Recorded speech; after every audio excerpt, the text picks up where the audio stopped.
ici? Oui. Le titre du message de ce matin, c'est « L'endurance, le fruit de la persévérance ». L'endurance, c'est quelque chose qui nous permet de persévérer. Parce que sans endurance, on ne persévère pas. Combien de personnes que vous connaissez qui sont venues au Seigneur, qui ont marché quelque temps et qui l'ont abandonné, faute d'endurance.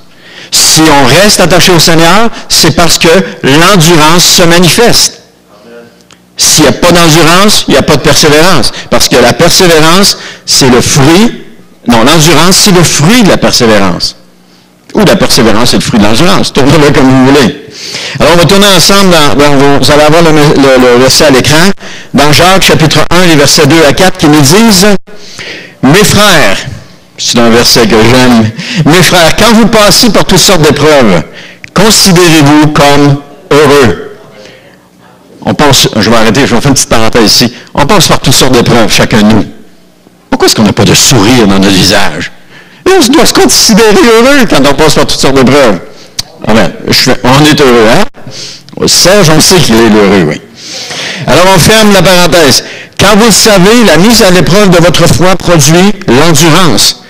Mais il faut, verset 4, mais il faut que votre endurance aille jusqu'au bout de ce qu'elle peut faire pour que vous parveniez à l'état d'adulte et soyez plein de force des hommes ou des femmes, auxquels il ne manque rien.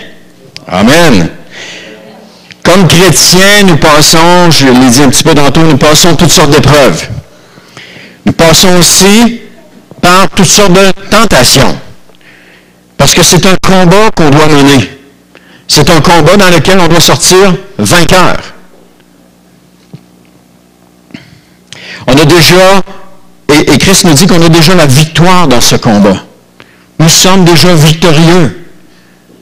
Et c'est dans ce sens-là qu'on doit changer notre mentalité.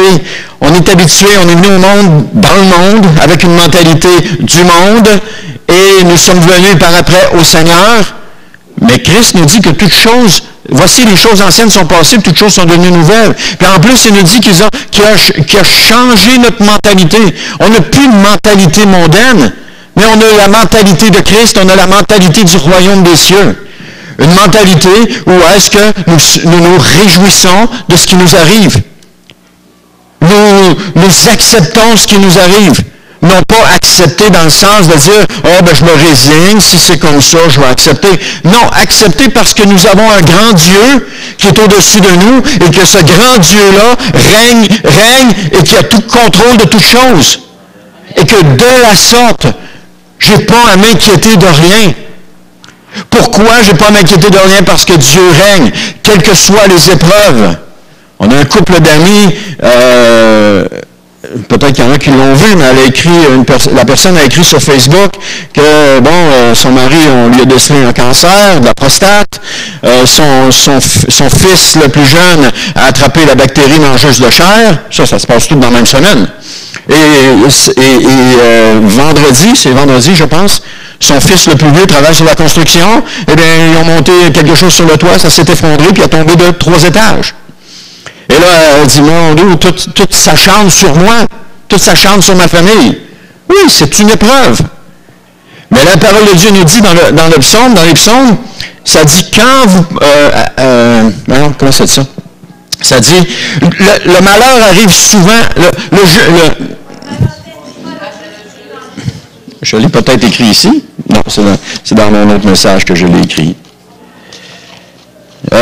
Ça dit, le juste doit passer par beaucoup de souffrances, mais l'Éternel m'en délivre toujours. C'est là qu'on doit accrocher. Oui, le juste doit passer par beaucoup de souffrances. J'ai passé par beaucoup de souffrances. Mon épouse a passé par beaucoup de souffrances. Vous passez par beaucoup de souffrances. Vous passez, vous passerez. Je passerai. C'est le passé, présent et futur. La souffrance fait partie de la vie du croyant. Mais là où on doit accrocher, l'Éternel l'en délivre toujours. Quand il dit, soyez heureux de ce que vous vivez, parce que nous savons que l'Éternel nous en délivre toujours. Et c'est cette mentalité-là qu'on doit avoir. La mentalité du royaume où Dieu veille. Dieu veille. Dieu est là. Et il dit à mille et un endroits dans la parole, il dit, je ne t'abandonnerai point, je ne te délaisserai point, je serai toujours avec toi. Ça n'arrête pas. Pourquoi? Parce que Dieu sait dans quel monde nous vivons et qu'il a besoin, et qu'il sait comment nous avons besoin de lui. Et il est là. Il est là. Dieu a pris un engagement envers nous. De même que nous avons pris un engagement envers lui. Amen. Colossiens 2,15 nous dit, là, il a désarmé toute autorité, tout pouvoir, les donnant publiquement en spectacle, quand il les a traînés dans un cortège triomphal après sa victoire sur la croix. Jésus est notre victoire. Amen. On devrait tous afficher un sourire. Je n'ai pas besoin de donner ma vie pour avoir la victoire. Christ l'a déjà fait. Il nous a acquis cette victoire-là. Ça ne veut pas dire qu'on ne doit plus combattre. Ça ne veut pas dire qu'on doit s'arrêter de dire « Ah, mais Christ nous a acquis la victoire, c'est correct. » Puis s'asseoir, puis attendre que Christ revienne pour qu'il me prenne avec lui. Mais Christ revient chercher son Église, ses enfants, ses disciples. Mais aussi, Satan tente par tous les moyens de nous faire tomber. Par tous les moyens. Si ça ne marche pas, comme on le voit dans Job, si ça ne marche pas avec les biens, il va le faire avec la famille. Si ça ne marche pas avec la famille, il va le faire avec les troupeaux, avec n'importe quoi, avec le travail, n'importe quoi. Il veut tout faire pour nous faire tomber. Parce qu'il sait qu'il lui reste que peu de temps, nous dit Apocalypse 12:12. Donc, le verset 2 nous dit, quand vous pensez par toutes sortes d'épreuves, le mot épreuve ici peut aussi être traduit par tentation. Donc, épreuve, tentation, c'est le même mot. Parce que ce mot grec désigne les deux réalités qui se distinguent par leur but. Le but d'une tentation, le but de la tentation n'est pas la même chose que le but de l'épreuve. C'est pas pareil. La tentation, elle est due au péché et au diable qui visent notre chute. La tentation s'exerce par le diable à ce niveau-là. Tandis que l'épreuve vient de Dieu et a comme but notre perfectionnement. Lorsque je vis une épreuve, c'est pour mon perfectionnement. Je me souviens d'avoir déjà fait la prière de dire, Seigneur, ça fait mal en tabarouette. Mais Seigneur, même si ça fait mal, continue, arrête pas. Parce que je le veux, ce perfectionnement-là. Je le veux. Je veux vivre, je veux persévérer. Je n'ai jamais été quelqu'un qui persévérait. J'essayais quelque chose, ça ne marchait pas, puis je lâchais. Il fallait que ça marche. Il fallait que ce soit facile, puis que ça marche tout de suite. Sinon, j'abandonnais. Mais là, je suis dans une circonstance où est-ce que ça ne marche pas, c'est pas facile, puis je n'abandonne pas. Ouh! Il y a un changement. Et on peut tous vivre ce changement-là. C'est pas donné à seulement à une personne ou deux dans le royaume. Chacun de nous, on a le même privilège, la même chose. Et Dieu nous donne ça. Donc, quand ça ne marche pas, puis que ça ne va pas, c'est pas toujours l'œuvre de l'ennemi qui s'acharne sur nous, mais des fois, c'est parce qu'on doit persévérer. Persévérer. Avoir de l'endurance.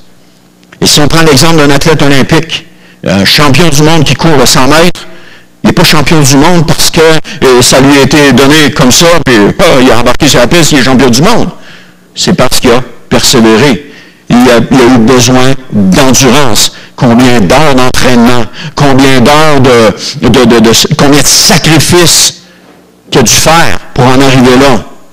On n'arrive pas là comme ça, aisément. Alors, il y avait peut-être un don pour la course, il courait peut-être plus vite que ses camarades à l'école, mais il ne courait pas en bas des 10 secondes de 100 mètres, c'est sûr.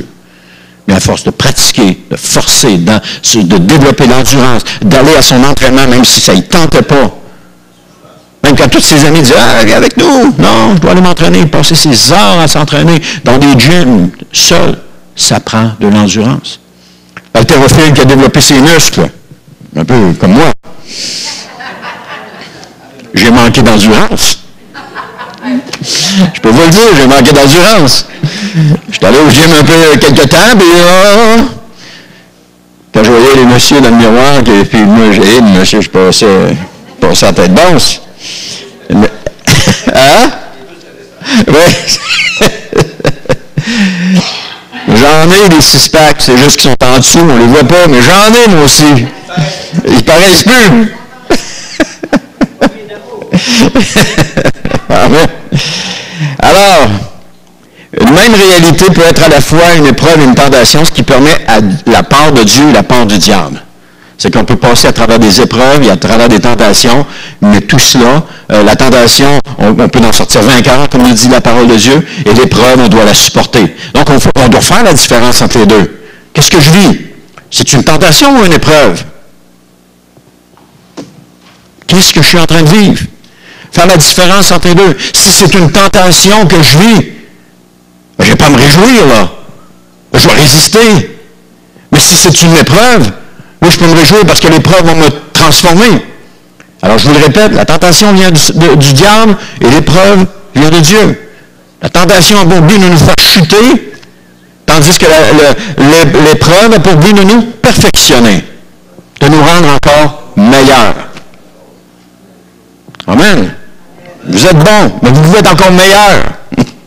Jacques 1,12 nous dit « Heureux l'homme qui tient ferme face à la tentation ». Alors, tentation, c'est le même mot qu'on retrouve dans le passage précédent qui était épreuve. C'est le même mot. « Car après avoir fait ses preuves, il recevra la couronne du vainqueur, la vie que Dieu a promise à ceux qui l'aiment. » Alors, l'épreuve, on persévère. La tentation, on tient ferme. On tient ferme. On tient ferme. Je sais qu'on fait tous face à la tentation. Je sais qu'à certains moments, on chute, on tombe, et plus d'une fois pour la même chose. Mais Dieu n'est pas le Dieu qui nous condamne et qui nous juge. Il est le Dieu qui nous aime. Il est le Dieu qui veut nous voir grandir. Alors on revient à lui, on lui demande pardon, on reprend le chemin, puis on continue. Puis soit dit en passant, vous n'êtes pas tombé en bas de l'escalier. Ou si vous avez encore toutes les marches à remonter, vous êtes sur le chemin, vous avez tombé, vous vous relevez, vous continuez à marcher. Amen. Alors, est-ce une tentation ou une épreuve que je suis en train de vivre? Parce que le combat ne sera pas le même. Ensuite, il dit au verset 2, « Considérez-vous, » donc ici on parle d'épreuve, « Considérez-vous comme heureux. » Pour moi, vous ne vivez pas d'épreuve, vous autres. Vous n'êtes pas heureux. Je vous avoue que c'est pas facile de vivre des épreuves. C'est pas facile, quelle que soit l'épreuve, c'est pas facile. Je veux bien essayer de rire pour dégonfler pas la ballonne, mais faire baisser la pression. Mais c'est un travail, c'est une attitude qu'on doit avoir. On doit changer notre attitude. Mais comme dit l'Ecclésiaste, il y a un moment pour rire, il y a un moment pour être sérieux, il y a un moment pour pleurer, il y a un moment pour rire, il y a un moment pour chaque chose. Mais c'est dans le fond, au lieu de se laisser abattre, qu'on se dit, Seigneur, je te remercie, Seigneur, pour ce que tu me fais vivre. Au lieu de se laisser abattre, dire, oh, non, pas encore ça, je suis encore fini. Là.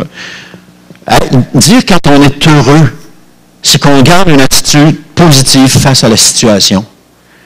On garde une attitude de louange. La louange, c'est pas juste chanter. La louange, c'est aussi avoir une attitude qui remercie Dieu constamment. Alors, Seigneur, je te remercie pour ce que je suis en train de vivre.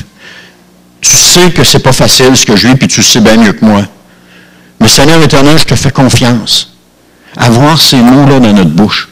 Je te fais confiance, puis Seigneur, je vais marcher jusqu'au bout avec toi. Je n'abandonnerai pas. Je vais persévérer. Mais Seigneur, tu vois ma tristesse, tu vois ma difficulté, tu vois toute la difficulté que ça peut créer, cette épreuve ou cette situation qu'on vit. Mais Seigneur, je te fais confiance.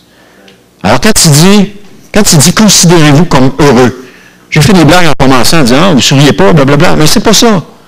Se considérer comme heureux, ça ne veut pas dire avoir le grand sourire, faire des blagues, puis être dans une situation qui est extrêmement difficile. C'est pas ça que ça veut dire.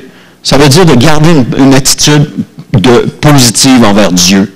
Une attitude de remerciement et de louange envers Dieu, malgré ce que nous vivons. Amen. Et on vit tous des choses différentes, mais on vit tous des choses. Mais si on garde cette attitude positive, on va passer à travers l'épreuve beaucoup plus facilement. Parce qu'on est enclin à laisser Dieu travailler en nous. On est enclin à laisser Dieu nous former, nous transformer, nous modeler, enlever ce qui a besoin d'être enlevé, arracher ce qui a besoin d'être arraché, pour laisser la place à l'Esprit de Dieu. Si une maison pouvait parler lorsqu'on fait des rénovations à l'intérieur, elle crierait. Ça ferait mal. La parole de Dieu dit-elle pas que nous sommes le temple de Dieu? Mais si nous sommes le temple de Dieu, Dieu doit faire des rénovations en nous. Et puis ça fait mal. Il y a des planches qui sont là depuis des années, qui ont été clouées, reclouées, puis reclouées, puis vissées en plus. Et là, tu prends l'arrache-tout, puis tu les arraches. Ça fait mal. Mais Dieu est présent dans tout cela. Amen. Alors, considérez-vous comme heureux. Ne vous laissez pas aller au découragement. Armez-vous de patience et supportez l'épreuve comme la tentation. Mais patiemment. Combien de fois Dieu me dit, tais-toi. Parle pas. Laisse-moi faire. Parce que Dieu, en Corinthiens 10:13, nous dit que Dieu donnera toujours le moyen d'en sortir afin que nous puissions persévérer. Il va toujours donner le moyen d'en sortir pour qu'on puisse persévérer. Alors, il ne donne pas le moyen d'en sortir pour nous sortir de là. Tiens, ça fait mal. OK, tiens, regarde, mon homme, je vais te mettre là dans la ouate. Non. Il va nous donner ce qu'il faut pour qu'on puisse persévérer. Continuer à persévérer. Amen. Et là, ce n'est pas un jugement que j'exerce sur personne et ce n'est pas une condamnation, puis ce n'est pas un poids que je mets, c'est juste une constatation. Parce que moi-même, je vis des épreuves, moi-même, je vis des tentations, moi-même, j'ai mal à partir avec certaines, mais je sais que Dieu est présent. Je vis une épreuve présentement où est-ce que Dieu me parle et qu'il me dit, sois patient. Sois patient. C'est tout ce qu'il me dit. Je suis comme sur cette route le soir avec nos lumières d'auto. Et puis, qu'est-ce qu'on voit? On voit juste aussi loin que nos lumières éclairent. On ne va pas plus loin que ça. Si tu roules dans le parc des Laurentides de nuit, que tu tournes ta tête à côté, c'est tout noir. Tu vois juste en avant. Mais là, quand la route tourne, tu ne vois pas là, le bord, là. C'est la même chose. Je suis sur une route où est-ce que je vois mes lumières en avant. Je sais que la route tourne, mais Dieu dit, sois patient. Je ne sais pas quand est-ce que je vais arriver à l'autre bout. Je ne sais pas. Mais amen. Heureux aussi était une formule fréquente dans l'Ancien Testament, dans les psaumes, dans les proverbes, on voit ça souvent. Jésus l'a utilisé dans les béatitudes. Et ça décrit la situation de celui qui est approuvé par Dieu et qui reçoit la bénédiction. Ça décrit ça. Il est heureux. C'est un privilège de vivre une épreuve. Parce que Dieu nous montre qui est avec nous. C'est vraiment un privilège. Parce que si ce n'était pas un privilège, si Dieu n'était pas là, on ne vivrait pas d'épreuve. Amen. Alors, si vous supportez l'épreuve ou si vous supportez la tentation, vous êtes heureux parce que Dieu veut vous bénir. Il veut me bénir, vous bénir, nous bénir. Ensuite, au verset 3, il dit, car vous le savez, la mise à l'épreuve de votre foi produit l'endurance. Oh, t'as bien écouté. Elle produit l'endurance. C'est là qu'on va chercher l'endurance. J'ai commencé tantôt en disant combien de personnes que vous avez connues qui sont venues au Seigneur et qu'on ne voit plus aujourd'hui. Ils ont abandonné. Ils ont manqué d'endurance. Alors qu'ils auraient dû, possiblement, persévérer dans un moment difficile de leur vie, ils ont choisi d'abandonner. Amen. Ils ont choisi d'abandonner, de laisser tomber. Peut-être que c'était trop dur pour eux ce qu'ils vivaient, mais pourtant Dieu avait une récompense. Et si nous persévérons, je vois Mme Tremblay, je vois Nadeau, qui ont persévéré jusqu'à aujourd'hui. Chacun de nous, on a persévéré, mais c'est remarquable de voir ces deux femmes-là, Thérèse, combien d'autres, Ginette n'est pas là, mais Ginette aussi, de voir combien Dieu a... Ils ont vécu toutes sortes d'épreuves aussi, mais ils ont persévéré, ils ont eu de l'endurance. Et ça, c'est donné à tout le monde.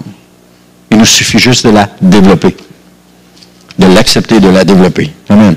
Il dit, car vous savez, la mise à l'épreuve de votre foi produit l'endurance. Nous y sommes. Ce que vous vivez présentement produit l'endurance. L'épreuve que vous vivez présentement, et je sais qu'il y en a qui vivent des épreuves ici. Il y en a d'autres qui n'en vivent que je ne sais pas, mais je sais qu'on vit tous des épreuves. Ça a un but, produire l'endurance. Alors je vais vous encourager ce matin. Persévérez dans ce que vous vivez. Accrochez-vous à Dieu. Persévérez parce que lui seul connaît ce que vous vivez mieux que n'importe qui. Accrochez-vous pas aux hommes.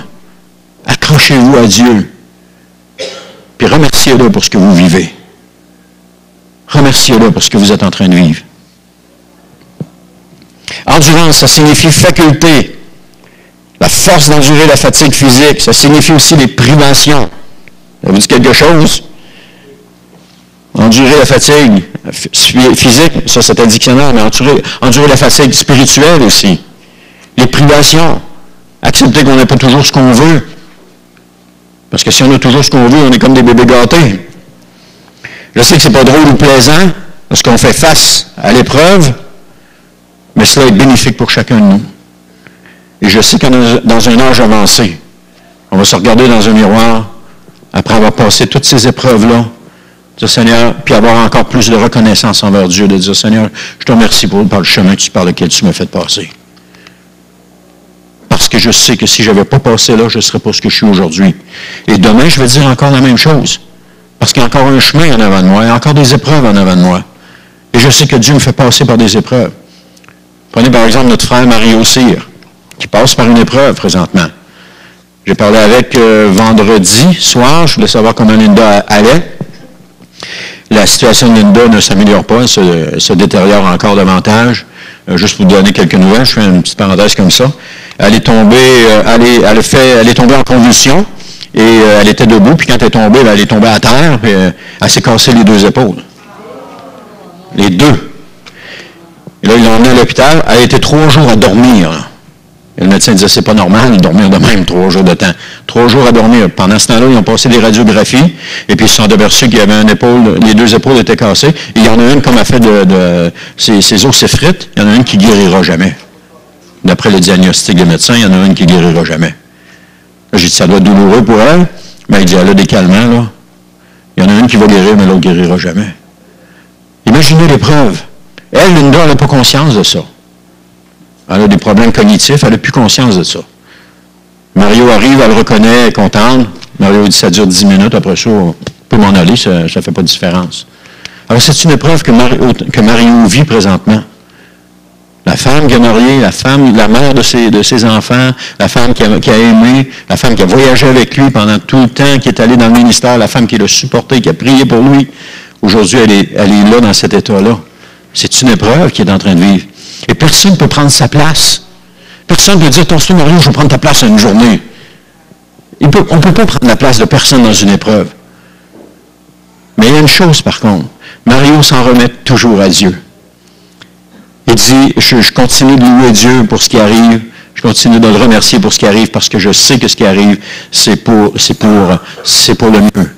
Qu'importe la finalité, c'est pour le mieux. Dans un cas, c'était Daniel qui disait ça. Sa mère était atteinte d'Alzheimer, puis elle a eu une période de lucidité, très courte, où est-ce que Daniel lui a fait faire sa prière de repentance. Et ensuite de ça, pouf, c'est reparti. Il dit, elle ne peut plus pécher. Parce qu'elle n'a plus conscience. Elle est là, aujourd'hui, elle est décédée. Mais cette période-là, c'est quelques heures là, de lucidité. Là. Vraiment, là, Dieu a permis ça. Là. Elle a accepté Jésus ce soir-là. Daniel il est arrivé à la maison, il sautait de joie, il était sûr que Dieu l'avait restauré puis qu'il l'avait guéri. Tellement c'était frappant la lucidité qu'elle pouvait avoir. Mais le lendemain, il n'y avait plus rien. Mais son visage avait changé. Auparavant, elle était toute... elle avait peur. Il y avait des signes de peur qu'il voyait dans son visage. Et là, après, quand ils sont revenus, c'était des signes de paix qu'il voyait dans son visage, le lendemain. Et c'est là qu'ils ont compris, parce que le soir, quand ils sont venus chez nous, hein, Dieu a guéri ma mère, Dieu a guéri ma mère, alléluia. Mais Dieu avait juste donné un moment de lucidité à sa mère. Mais c'était encore une épreuve. Cette femme-là vivait une épreuve, mais Daniel et Audrey vivaient cette épreuve-là aussi. Mais si à travers l'épreuve, si on remercie le Seigneur, C'est ça qui est une chose. Je pense que je l'ai dit pas mal souvent. Hein?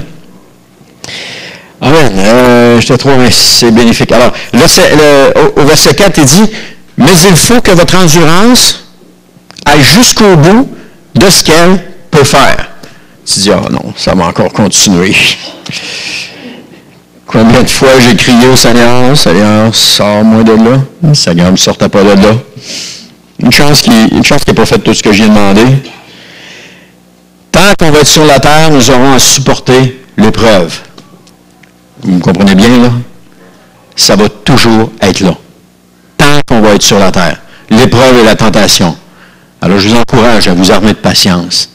À vous coller à Dieu. Parce que ça va toujours être là. Ça va être des épreuves au niveau des finances, ça va être des épreuves au niveau de la famille, ça va être des épreuves au niveau du travail, ça va être des épreuves au niveau de l'Église, ça va être des épreuves à tous les niveaux. Ça n'arrêtera pas. Pourquoi? Parce que Dieu nous veut encore meilleurs. Il nous veut à la ressemblance de Christ. Quand il a envoyé Christ sur la terre, il était parfait. Pensez-vous que Christ n'a pas eu d'épreuves? On dirait que quand on vient dans ce monde-ci, on doit vivre les épreuves. Ça fait partie du monde qu'on vit. Alors, il faut que l'endurance aille jusqu'au bout, je vous l'ai dit. Donc, Jacques invite ses lecteurs à porter sur leur épreuve un regard différent, un peu comme j'essaie de vous dresser ce matin, d'avoir un regard différent par rapport à l'épreuve. Et les gens de ce temps-là n'étaient pas différents de nous. Ils n'étaient pas meilleurs que nous, ils n'étaient pas pires que nous. Les commodités étaient différentes, mais les gens étaient foncièrement pareils.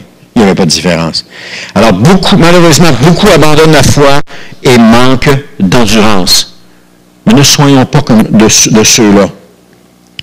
Les épreuves conduisent à une foi affermie,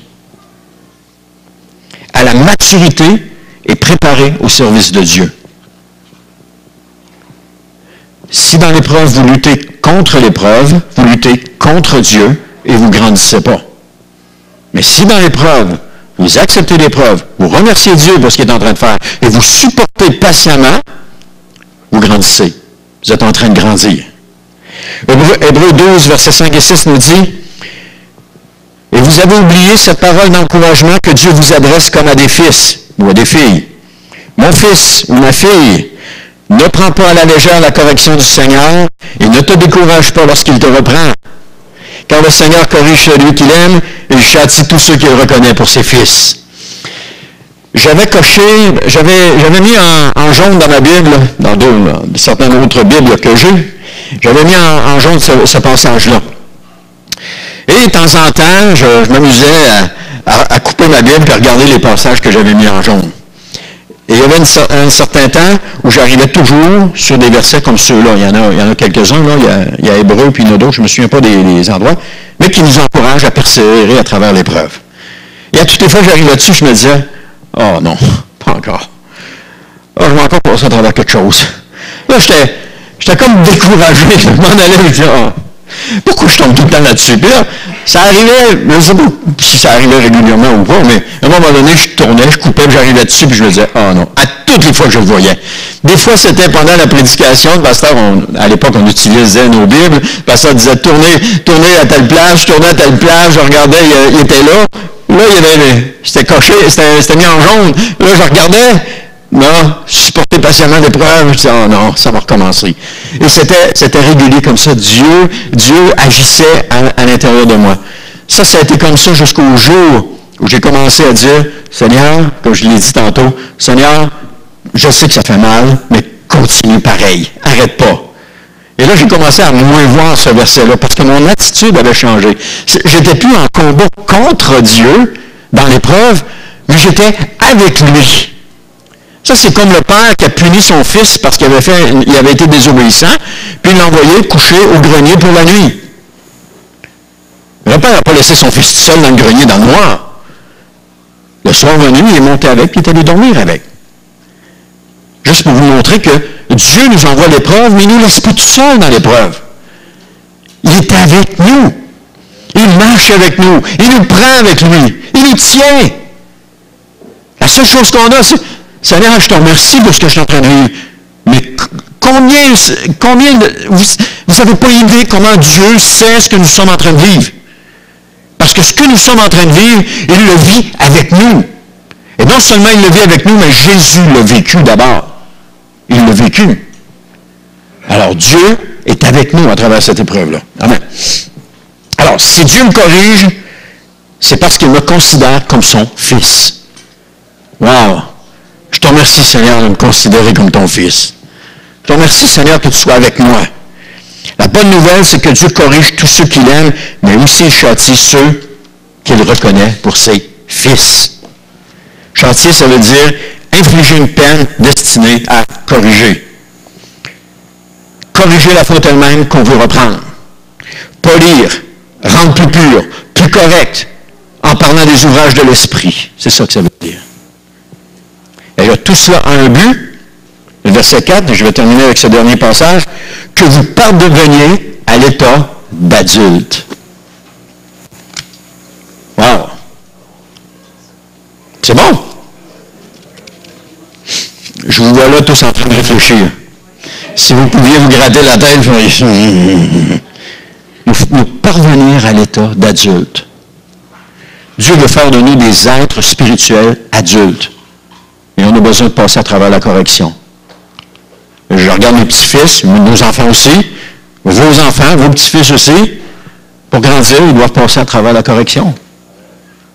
La correction n'est pas toujours une grosse fessée avec la ceinture. On n'est plus dans cette génération-là.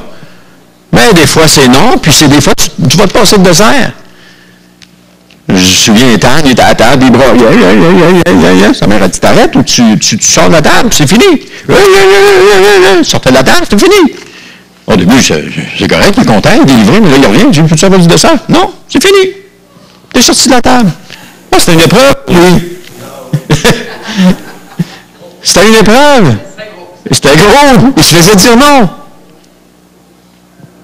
Mais quand il va être adulte, il va avoir compris, quand il va être devenu adulte, il ne fera plus ça. Pourtant, on a des adultes qui font encore ça. C'est parce qu'ils n'ont pas vécu la correction quand ils étaient jeunes. La table, je ne suis pas content, puis je chiale tout le temps. Ouais. Je vais finir avec cette illustration-là. Ma mère était malade à un moment donné, puis on restait en Gaspésie, puis elle était montée à Québec, elle avait fait ce qu'on appelle une hémorragie.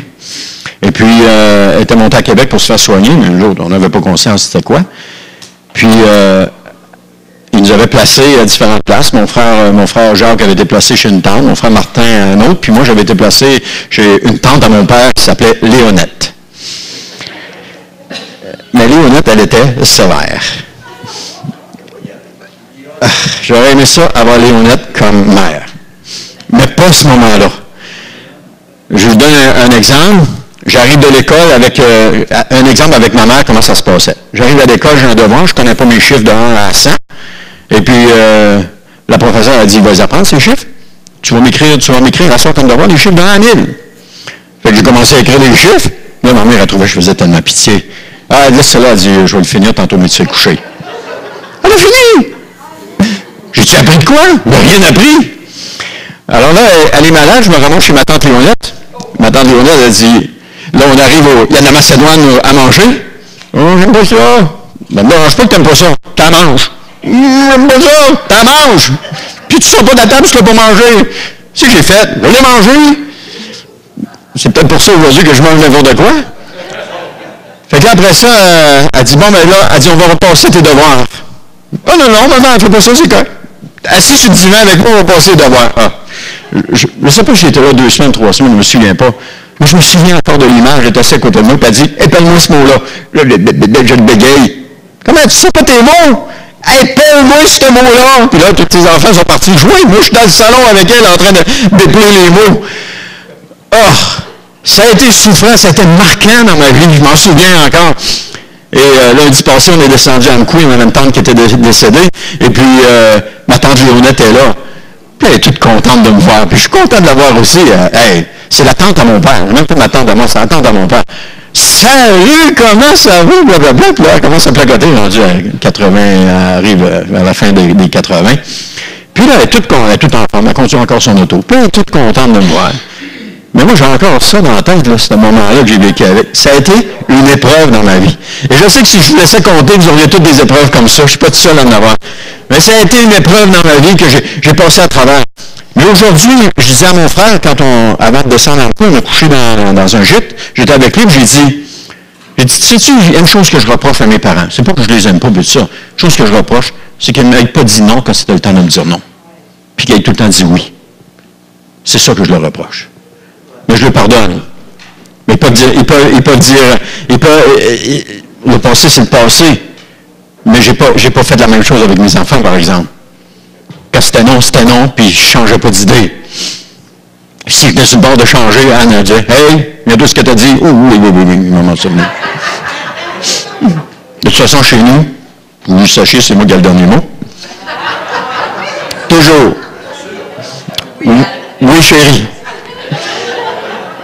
Mais, alors je supporte l'épreuve patiemment. Oui, chérie. Mais c'est juste pour dire que, alors c'est ça que je disais à mon frère, s'il m'avait dit non, on était là et on disait, oh, on va aller conduire, on ne marcherait pas. J'aurais aimé ça cette fois-là qui arrive et qui dit, regarde, là, je t'ai dit non, ça va être non, ça va rester non, ça va toujours être non. T'as-tu compris? Puis si tu continues même, tu vas y aller tout seul dans l'auto et tu vas m'attendre là. Il me semble que j'aurais grandi. Puis j'aurais fait différemment de ce que j'ai fait. Je ne sais pas si je serais ici aujourd'hui ou pas, je ne sais pas. Mais gloire à Dieu. Merci pour mes parents, c'était des parents qui avaient bon cœur, ils avaient un grand cœur, et puis ils ont aimé, on n'a jamais manqué de rien, ils n'ont pas battu, ils n'ont pas maltraité, ils ont aimé, et puis on a été bénis. Mais s'il y a quelque chose que je peux reprocher, c'est ça, mais gloire à Dieu. Alors, je dis que pour vous parvenir à l'état d'adulte, et puis le dernier point, c'était que nous soyons pleins de force, des hommes auxquels il ne manque rien. Voilà le but de l'épreuve.